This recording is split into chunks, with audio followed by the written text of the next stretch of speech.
Bien, continuamos. Entonces, ¿qué habíamos visto de los seres vivos en un ecosistema o en una comunidad? ¿Sí? Que se desarrollaban interacciones entre ellos. Había interacciones entre los seres vivos. ¿Sí? Y esas interacciones podían ser interespecíficas o intraespecíficas. ¿Sí? Entonces, en una comunidad donde había un conjunto de poblaciones que interactuaban entre sí en un tiempo y en un espacio físico determinado, ¿sí? Podían desarrollarse dos tipos de interacciones entre los seres vivos: las interespecíficas y las intraespecíficas. Las interespecíficas son aquellas relaciones, ¿sí?, que se dan entre las especies, entre individuos de diferentes especies. Inter es entre, específica se relaciona a especie, ¿sí? Entonces entre individuos de distintas especies, las interespecíficas. Y las intraespecíficas, intra es dentro, ¿sí? Entonces eran las relaciones dentro, ¿sí?, las relaciones entre individuos dentro de una misma especie, ¿sí? Las interespecíficas habíamos visto que podían clasificarse a su vez en de diferentes maneras. Teníamos lo que era la competencia, ¿sí?, cuando dos especies competían por a lo mejor un mismo recurso natural. Bien, ya sea el agua, la luz, una fuente de alimento, bien, o un lugar para habitar, ¿sí? Esa era la competencia interespecífica, ¿sí? Cuando dos especies necesitaban del mismo recurso natural y competían por ese. Después teníamos el mutualismo. El mutualismo es cuando individuos de diferentes especies, ¿sí?, se necesitan para poder obtener beneficios uno del otro. Bien, cuando obtienen beneficios uno del otro. La simbiosis es un ejemplo y es cuando dos individuos de diferentes especies se necesitan para poder vivir, ¿sí? Después teníamos lo que era la predación, que era cuando un ser vivo, un individuo de una especie, era el depredador de un individuo de otra especie que era la presa, ¿sí? Por ejemplo, el gato es un depredador del ratón, ¿sí? Y el ratón es la presa del gato, ¿sí? Eso es predación. Después teníamos la herbivoría, que es nada más ni nada menos aquellos seres vivos que se alimentan o se nutren de especies vegetales, pero sin matarlas. ¿Sí? Ya no es que las eliminan, no es que las matan, ¿sí?, como la predación, pero sí se nutren o se alimentan, ¿sí?, a través de especies vegetales. Esa era la herbivoría. Después teníamos el parasitismo. El parasitismo es cuando un ser vivo, ¿sí?, de una especie se beneficia pero perjudica al otro, ¿sí? Por ejemplo, los piojos, ¿sí?, que consumen la sangre, ¿sí? La pediculosis es un parasitismo, ¿bien? O las garrapatas, ¿bien? Son parásitos. También tenemos los parásitos internos, por ejemplo la Giardia, ¿sí?, o los Oxyurus, o la lombriz solitaria, ¿sí?, que también es un parásito interno. ¿Bien? ¿Qué se hacen? Nos quitan nutrientes, nos quitan nuestro alimento, nos quitan nuestros nutrientes, nuestros compuestos químicos que necesitamos, ¿sí? Entonces a nosotros nos faltan energía, a nosotros nos faltan compuestos químicos para generar nuestro metabolismo, ¿sí? Y esos son los parásitos, ¿bien? Y después teníamos lo que era el comensalismo, ¿sí? El comensalismo es cuando uno se beneficia, pero no pone en riesgo al otro, ¿sí? Uno se beneficia y al otro ni le va ni le viene, ¿sí? que ese individuo de la otra especie se beneficie de mí, a mí no me va ni me viene, no me hace ni un beneficio ni tampoco me perjudica. No me beneficia como en el mutualismo, pero tampoco me perjudica como en el parasitismo, ¿sí? Entonces, ahí hemos visto el ejemplo del tiburón y la rémora, ¿sí? Que la rémora se nutría, pero el tiburón no le generaba ninguna ventaja o desventaja. También la rémora y el tiburón también se lo puede ver como mutualismo, depende de dónde se lo mire, ¿sí? Y después teníamos en las específicas, individuos dentro de la misma especie, ¿sí? Teníamos también la competencia. También puede ser que haya individuos de la misma especie que compiten. Por ejemplo, compiten con la búsqueda de la pareja para poder reproducirse, ¿sí? Hay competencia. También podemos ver sociedades como la de las abejas, como la de las hormigas, donde cada individuo, nosotros también cumplimos con sociedades, donde cada individuo de esa especie cumple un rol, cumple una función para que esa especie pueda sobrevivir, para que esa especie perdure en el tiempo, ¿sí? Y después teníamos las colonias. Las colonias son cuando los individuos de una misma especie se reúnen con un fin común, para un bien común, ¿sí? Ya sea para sobrevivir o ya sea para ocupar un espacio físico, ¿sí? Evitando de que otros lo ocupen. Hay colonias de árboles, hay colonias de bacterias y hay colonias de hongos. Bien, esas eran las relaciones que se generaban en una comunidad. Las relaciones entre los seres vivos de distinta especie o en la misma especie, las inter o las intraespecíficas. Bien, ¿y qué más habíamos visto de los seres vivos? Habíamos visto que los seres vivos tenían unas características que eran propias de los seres vivos, ¿sí? Que eran propias de los seres vivos. Y habíamos dicho que intercambiaban materia y energía con el ambiente. Habíamos dicho que respondían a estímulos, ¿sí? Habíamos dicho que modificaban el ambiente, habíamos dicho que se adaptaban al ambiente, habíamos dicho que podían, que cumplían con un ciclo vital, ¿sí? Que nacían, crecían, se desarrollaban y morían, ¿sí? Habíamos visto que se reproducían, ¿sí? Y en esas características de los seres vivos, ¿sí? Que se relacionaban con el ambiente, bien, habíamos visto también que para poder llevar a cabo todas estas características, los seres vivos cumplían con tres funciones vitales, que se llamaban vitales porque permitían la supervivencia, la vida, ¿sí? Si no se cumplía alguna de esas tres funciones, la especie corría riesgo de perdurar en el tiempo, podía desaparecer, ¿bien?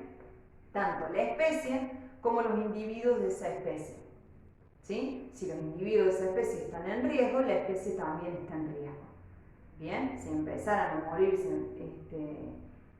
no sé, árboles, ¿sí? De una misma especie y quedan dos ejemplares y esos ejemplares no pueden reproducirse, ¿sí? Y bueno, cuando mueran esos dos únicos ejemplares que quedan, esa especie desaparece del planeta Tierra. ¿Bien?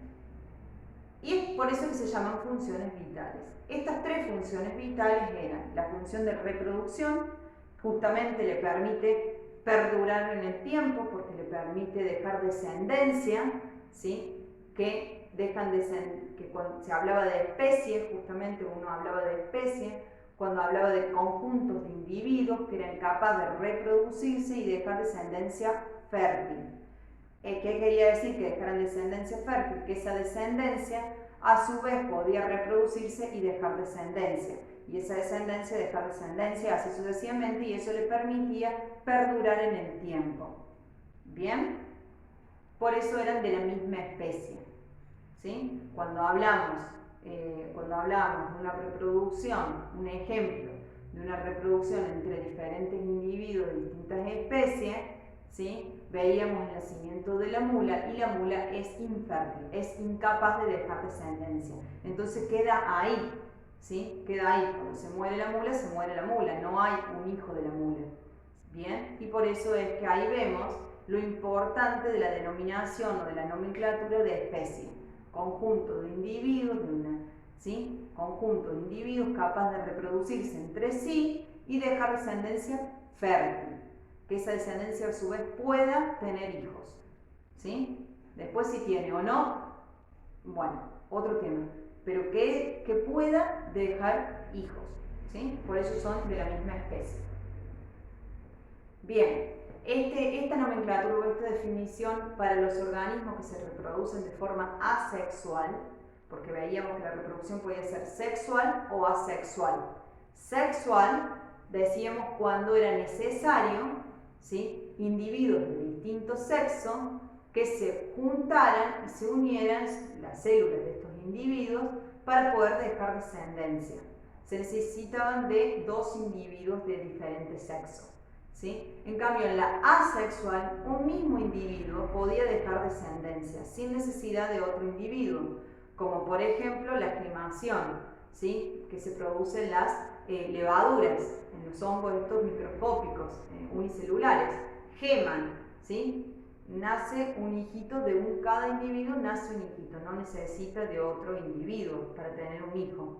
O las bacterias que tienen fisión binaria, ¿sí? De una célula bacteriana se divide en dos.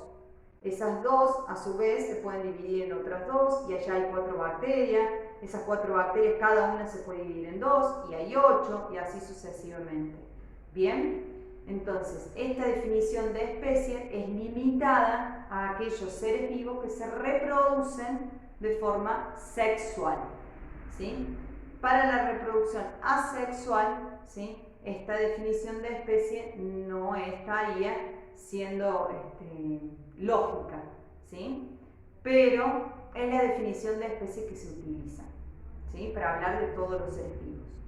Bien, entonces estaba la función de reproducción, asexual o sexual, que permitía perpetuar la especie en el tiempo. Bien, dejar descendencia en el tiempo.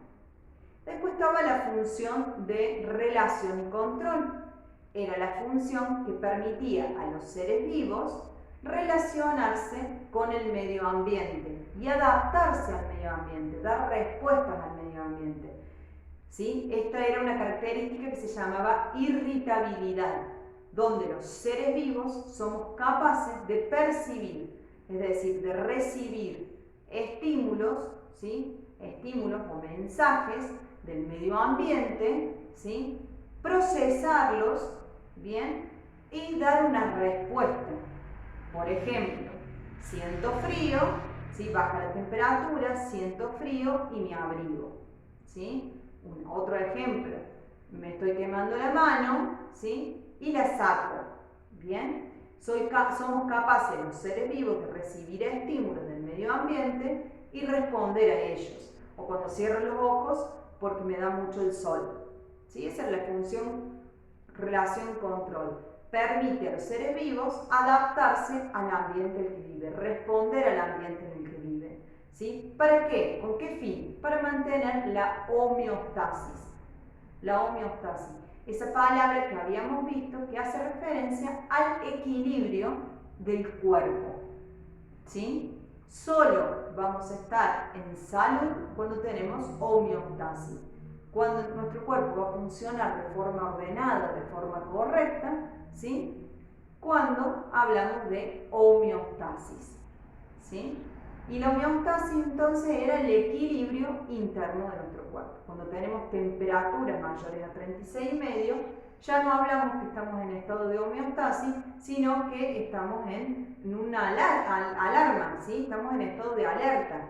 Nuestro cuerpo nos está indicando, ¿sí? Que ha aumentado la temperatura, y eso quiere decir que no tenemos nuestras condiciones internas en equilibrio, ¿sí? El hecho de que los seres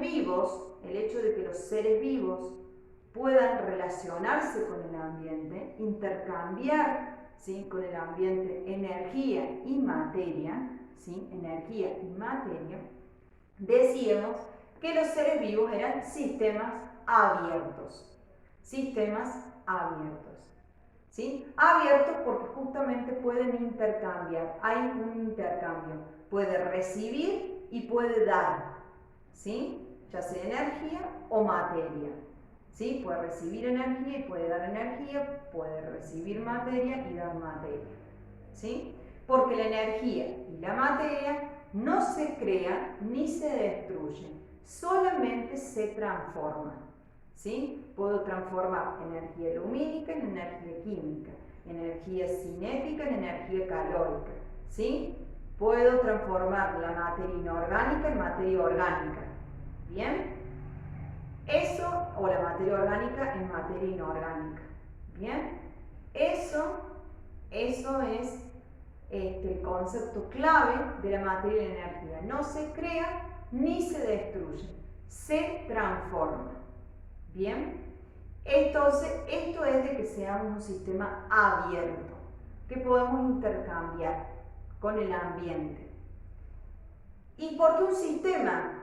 Porque somos un conjunto, los seres vivos son un conjunto de partes, ¿sí? Que cada parte trabaja de forma independiente de la otra, ¿sí? Cumple una función, cumple un rol, ¿sí? Que no es el mismo que el de la otra parte, no es distinto al que cumple la otra parte. Cumple una función y un rol específico, ¿sí? Por eso trabaja de forma independiente que la otra parte. Sin embargo, si una de esas partes no cumple su rol, no cumple su función, se daña, se lastima, se inactiva, deja de funcionar, el sistema en general, todas las otras partes, también empiezan a fallar, ¿sí? Por eso que falla la homeostasis, por eso que falla el equilibrio interno.